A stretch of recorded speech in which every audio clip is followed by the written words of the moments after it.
In this video, I would like to talk about mental wellness, about mental health from Jumbo film, which is happening. There is the interesting things in that film. The character of Pak Kades, person in a great angry, in a great disappointed, is mentally ill because his wife's grief is making gone by somebody else. In the long short story, he wants to make family griefs getting gone too. Then a man advised him, "Mister, please don't do that. That's the evil things." And then he answered, "I am disappointed, I'm angry, and I'm getting ill in my heart because someone make my wife's grief gone. If I'm in a sorrow condition, somebody else has to be in the same condition, in the sorrow conditions too. So that's why I do that."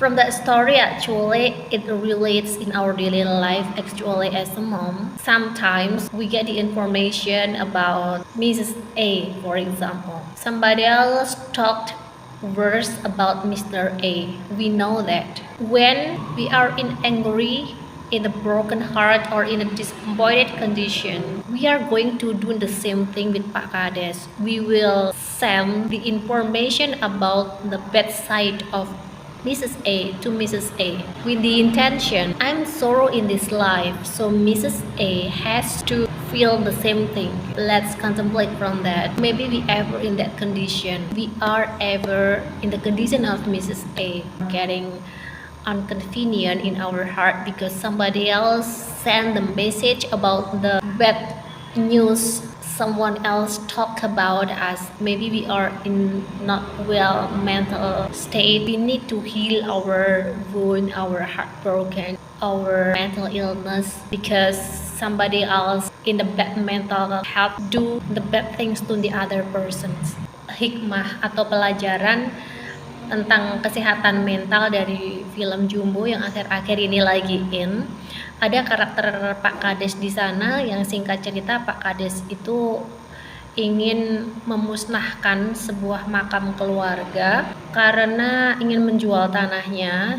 Seorang lelaki menasehatinya, "Jangan kau lakukan itu tindakan yang jahat." Kemudian dia menjawab, "Makam istriku juga pernah dimusnahkan oleh orang lain dan aku terluka karena itu, jadi kalau aku terluka, orang lain juga harus terluka."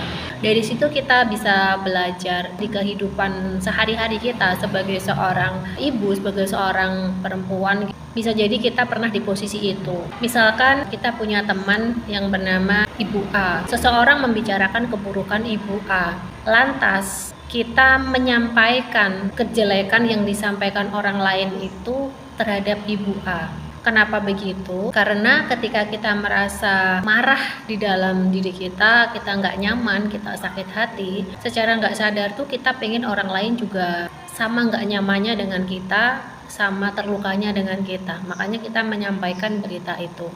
Terkadang ketika sudah menyampaikannya kayak puas gitu, aku dapat teman menderita gitu. Dan kalau kita di posisi orang yang menyampaikan, sudah tahu kalau suatu kabar itu bisa membuat teman kita nggak nyaman tapi tetap disampaikan, coba kita cek, bisa jadi kita berada di kondisi mental yang lagi nggak baik-baik aja. Kita ngerasa mungkin hidup ini nggak adil gitu. Jadi kalau aku menderita, orang lain juga harus menderita. Kalau menyadari itu, yuk kita sembuhkan luka yang ada di batin kita supaya nggak menimbulkan rantai saling melukai satu sama lain.